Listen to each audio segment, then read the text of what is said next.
guys, welcome to my first video in the Read This If series, and in this series I'm just going to find a topic or a category that you might enjoy, whether it be psychology or like a certain trope or you're interested in a certain thing, and you can read these books if you like those certain types of things. And I think this will be really fun because I've read so many books, and I feel like sometimes when you read books like a long time ago, you have no reason to like still recommend them, or they're just not like in your mind currently, so you just don't recommend them very often. But with this series I found myself, looking at my Goodreads and like going through my different lists and seeing old books that might fit some of these categories, and it gives me an opportunity to talk about some of the books that I've read a long time ago. So for this first video I wanted to talk about a trope that I personally love, and it is friends to lovers. So if you guys love friends to lovers in a romance book, then this video is going to be for you. Now, I have said in the past that I don't really love friends to lovers, and that was a total lie. Like, I don't know why I said that, but I think the reason why I said that was because when friends to lovers is done poorly, I do not like the trope. And what I hate sometimes about friends to lovers is when both of the characters like want to be in a relationship, they want to date, they want a boyfriend or a girlfriend, but they're like against dating for some reason, and the reasoning is really, really bad, and you're like, it doesn't make any sense. Like, I need it to be believable. I need a good reason why you cannot date for this trope to work, because I feel like when you meet a hot person that you're really attracted to and you love spending time with them, like, why wouldn't you date them? Especially if you want like a boyfriend or you want a partner. You know what I mean? It just doesn't make sense to me. And I have read some books that are friends to lovers that do that, and it just frustrates me every freaking time. But these specific friends to lovers books are some of my all-time favorite romances, and I have found that I tend to just absolutely adore romances that do use this trope. So we're gonna go ahead and just jump right in. So the first one is a book I am reading right now. I'm halfway through. This is a Friends to Lovers, and this is so cute. Now, Abby Jimenez will not let you down. She's an amazing author, and she writes some of the best banter. I love her banter. I think Abby Jimenez is actually really, really funny, and I laugh out loud in her books all the time. But this is a book about a girl whose half-sister is like a drug addict, and she dumps her newborn baby onto the main character.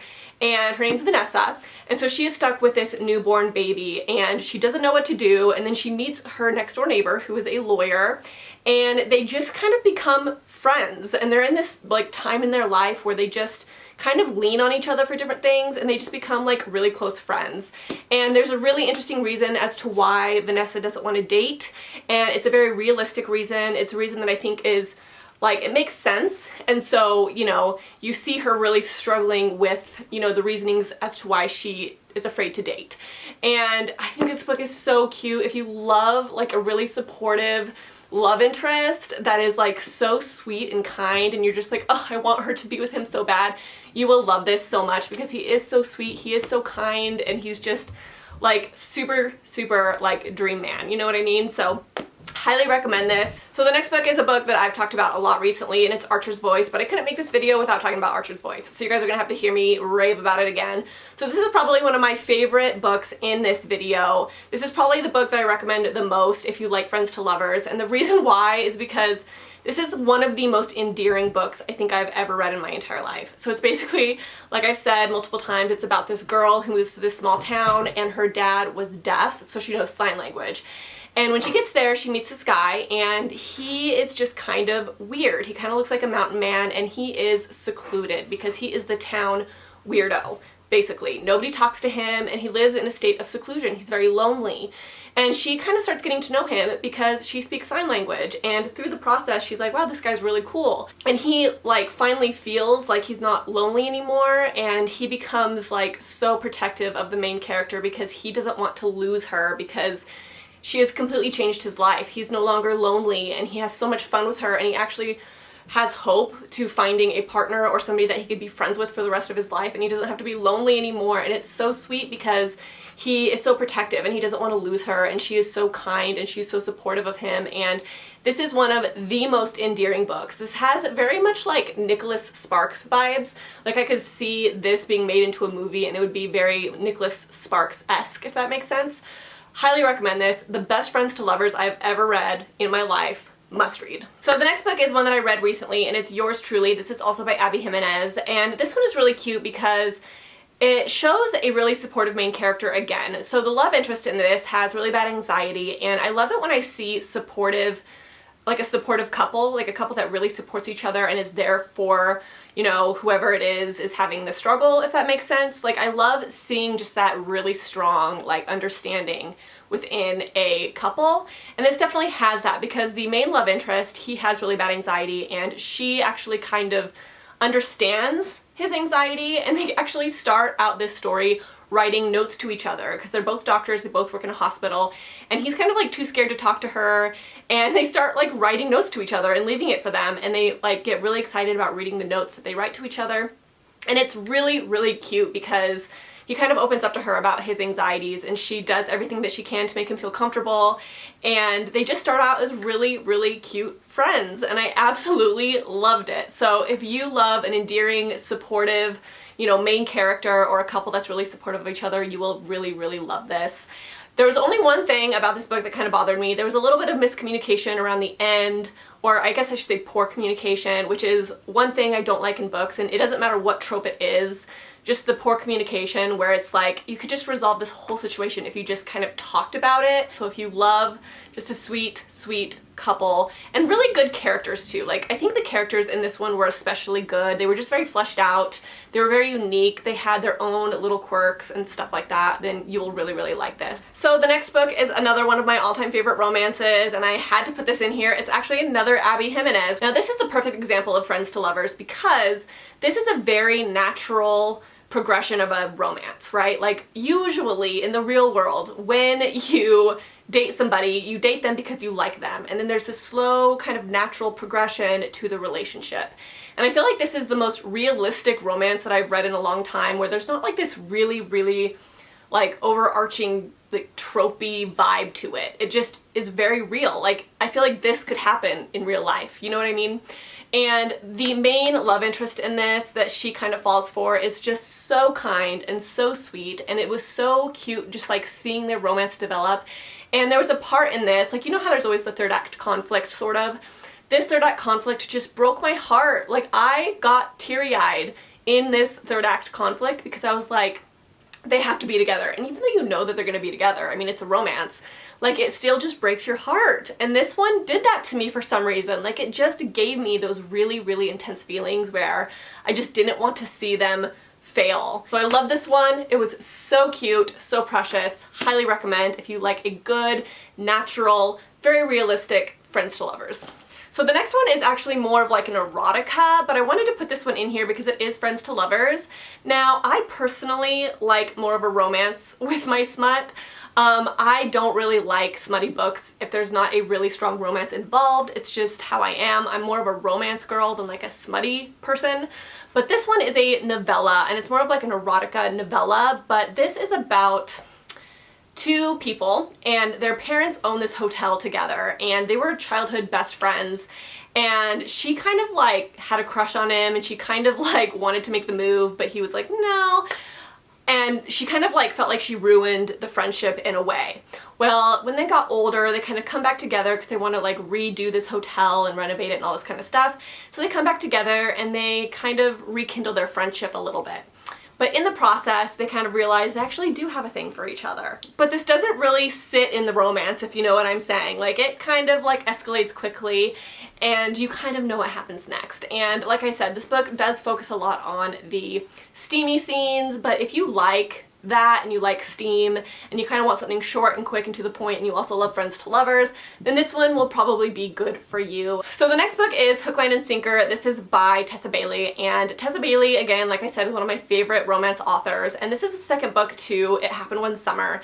And the two main characters in this book actually kind of become friends in the first book, which you see a little bit. They're kind of like side characters, and they become really close friends kind of at the end of that book. And then in this book, you see them kind of still remaining friends, and it's really cute because they start out just strictly as friends. And I feel like this is also one of those more believable tropes where you kind of understand why maybe they don't want to date, but they're both attracted to each other. They both like each other. And this was just a really, really sweet one. This one wasn't quite 5 stars because it did have some of the bad communication similar to Yours Truly, but it was still so cute. It was still really precious. This had like those very, very innocent, endearing vibes. There's something about the main character in this. She's very sweet, and she's very like, she's like a sunshiny type of girl. This isn't grumpy sunshine, but the main character is very just sweet. The first one, It Happened One Summer, is my favorite, or one of my favorite romances of all time. So I was bound to like this one as well. But it's a very, very cute Friends to Lovers, but I highly recommend reading the first one first. It is not Friends to Lovers, but it's still like adorable. Like, you'll probably like it anyways because it's really, really good. So the next one is The Silent Waters, and this is by Brittany C. Cherry. And I read this on my Kindle, and I saw on TikTok or something, somebody was like, this is the best romance I've ever read in my entire life. And of course, when somebody says that, I'm like, okay, like I need to know what this is about. So I downloaded it on my Kindle and I read it. And this is very, very cute. This very much has Archer's Voice vibes in that it's more endearing. It has more serious undertones. It's a bit more like Nicholas Sparks-ish, if you know what I mean, where it's not like a romantic comedy. It's like an endearing romance. So this is about a girl who goes through this very traumatic experience when she's really young, and in that process she ends up going mute, and she will not talk and she will not leave her house. But she has this one friend who is a guy who she feels comfortable with. She still doesn't really talk to him because she's mute. She doesn't really talk to anybody, but he's the only person that she feels really, really comfortable with. And they're like best friends, like even when they're really, really young. And she kind of had a crush on him when she was young, but like they were too young to like date or anything. But it was like one of those innocent kid crushes. And they still remain really, really close, but then he grows up, and I think he goes and he is a musician. Like, he's kind of a famous musician. He's in a band, and she's just kind of left alone by herself in this house. And he comes back, and he kind of helps her through her issues and her problems, and it's very, very cute. It is very, very sweet. It definitely has that more serious vibe, but it has that really supportive, you know, love interest that you just are like, oh, you're so wonderful. I loved it. So this is a really, really good Friends to Lovers, and it just shows that really strong support system, and it's the best. I loved it. Highly recommend if you like a more serious tone in your romance books. So the last one I want to talk about is Joshua and Hazel's Guide to Not Dating. This is also one of my favorite romance books. I actually just purchased this physically because I read this from my library like ages ago, and I loved this book so flippin' much when I read it. I think I read this in like 2018 or something. I don't even know. It was a long time ago. And this is about two friends. I think the love interest guy, he's like her best friend's brother or something like that. And they are trying to like date, but like next to each other, right? Like they're trying to both find partners for each other. And so they go on like double dates together. And in the process of like double dating together to find each other a partner, they end up falling in love with each other. But this starts out very, very strongly as like friends. And it's so cute. And Hazel in this book is one of my favorite characters because she's like an Enneagram 7. Similar to the book that I'm reading now, Life's Too Short. She's very much like Hazel in this book, where they just want to do everything, right? They want all the pets, they want to do all the activities, they're very, very, very excited about just life and doing things, and she's really funny, and I just love her character, and then I also love the guy character in this.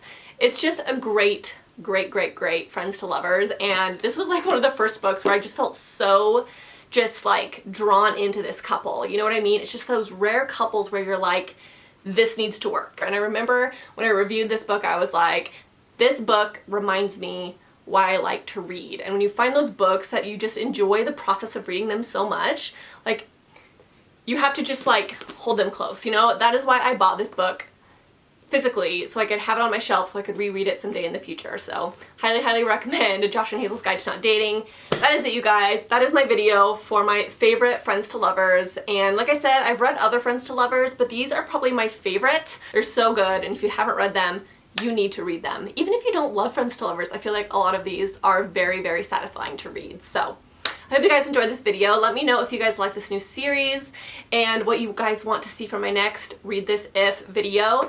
And also, please put a little heart eyes emoji in the comments if you made it this far into the video, since this is a romance wreck video.